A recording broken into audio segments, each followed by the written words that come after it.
Hey guys, welcome to another Star Wars book review. Today we'll look at a fun read for any Star Wars fan, and I'm talking about Labyrinth of Evil. Now this is a book that has a few pluses and minuses, but overall I highly recommend this to anyone who likes to learn more about the secondary characters of the prequel trilogy. Depth of character is really important, and unfortunately this is a failing of the prequel trilogy, and so one must look to the expanded universe in order to make sense of things sometimes. This book will deliver full characterization to a few figures who desperately need it. These include Count Dooku and General Grievous, who stick out as oddities to me in the films, but who are given real purpose in this book. Labyrinth of Evil is also essential to anyone who was in the dark about the whole opening scene to Episode 3. The story is really an expansion on Revenge of the Sith's title crawl, and it helps to make the transition between the Clone Wars and the movie itself more coherent. So, if you've seen the original Clone Wars series that aired on Cartoon Network back in 2003, and you watched Season 2 of that series as well, then you probably already know the story of Labyrinth of Evil. While Obi-Wan and Anakin are off on a mission to capture Newt Gunray, which deviates from the cartoon by the way, the Trade Federation leader, they uncover a clue as to the existence of the Sith Lord Darth Sidious, and in response to the Jedi's investigation, Darth Sidious dispatches Count Dooku to deal with the two Jedi and lead them off the main path. He then instructs General Grievous to make preparations for the next large step in the master plan, and so General Grievous moves into position to attack Coruscant itself and hopes to take the Chancellor Palpatine prisoner. Mace Windu then leads an elite Jedi team hoping to stop Grievous from achieving this goal. So let's talk about the pros and cons now. We'll talk about the cons first, just to get those out of the way. For one thing, this book's structure is totally out the window. The plot jumps from one point to another and often shifts points of view between characters from chapter to chapter, and initially this seems like a detriment, but it's actually not so bad. Because you quickly get used to this format, and it's actually kind of essential to tell the story in this manner because we learn more about each character's perspective on the same situation, which just makes it more interesting. However, I feel like this could have been done with a bit more finesse. So overall, it's a minor annoyance, but one will quickly get used to it. Another problem is that we basically know how the book's going to end. If you've seen Revenge of the Sith, then you know Sidious will not be discovered by Obi-Wan and Anakin, and you know that Grievous will in fact capture Palpatine and put him on his ship, so you know that Mace's Jedi team will fail to protect the Chancellor effectively. But this is just the effect of having the book be a prequel to the movie. It's not a fault of the novel itself, but at the same time it does take away some of the tension.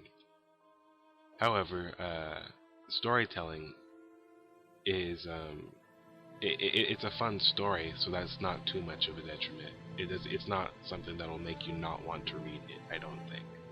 Now, the next problem is a lack of consistency in storytelling. Although the plot is the same as the original cartoon from 2003, many of the details are changed around from the novel, or for the novel, I should say.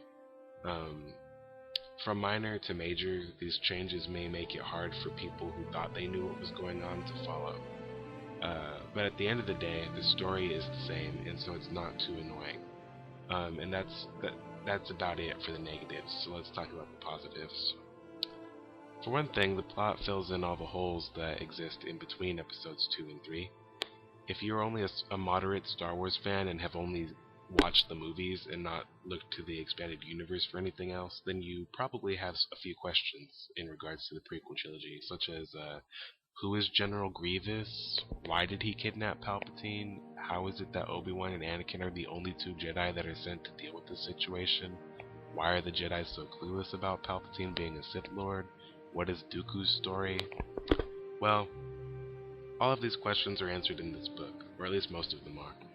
General Grievous benefits the most from the novel, as his backstory is explained in earnest, and he becomes something much more than a cyborg whose purpose is to cheaply imitate Darth Vader and foreshadow the blend between organic and, machine, mechanic material into some sort of like evil cyborg being. He becomes much more than that. He's given purpose. He becomes a true character. He's even sort of tragic, much more so than even more so than Vader in some cases. And so does Dooku. Count Dooku becomes much less confusing, because he's very confusing to me in the films. He shows up at the end of Episode 2 and is killed at the beginning of Episode 3, so he's given no time to develop as a character unless you've read comic books or played video games or read novels or seen cartoons, whatever. If you're just a fan of the movies or have seen the movies, then you probably don't know too much about Dooku.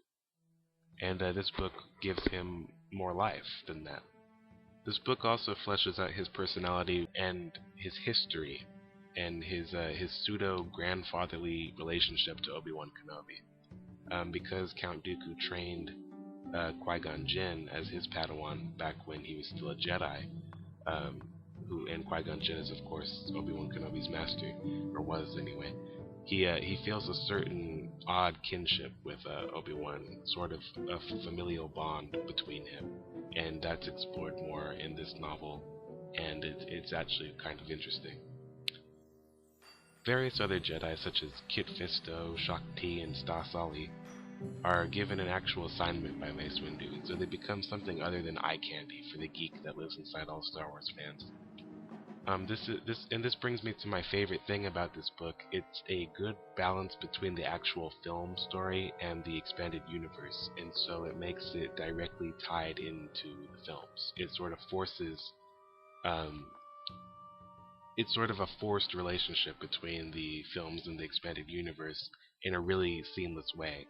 A lot of fans sort of separate film from expanded universe when really they could be one thing if people were able to make stories like this that really combine the ideas, the central themes of both into two sort of unrelated stories, but ones that really do sync up well. And that's my favorite thing about this novel. So for instance, if any of you are familiar with the story of Jedi Master Quinlan Vos, then you know about his mission on Selu Kamai, and although that was acknowledged in the films, You've missed the report on the Outer Rim sieges. I'm sorry, I was held up. I have no excuse. In short, they are going very well. Selu Kamai has fallen, and Master Vos has moved his troops to Bos Pitti. it has no bearing on the story. Labyrinth of Evil does, however, and so it's a fantastic read for anyone who craves a balance between the films and the expanded universe. So, yeah, definitely go out and read it. It's a really great read. I had a lot of fun, and it's been out for a few years, so you should be able to find it for pretty cheap. Thank you for listening to my review. You all have a great day. Bye.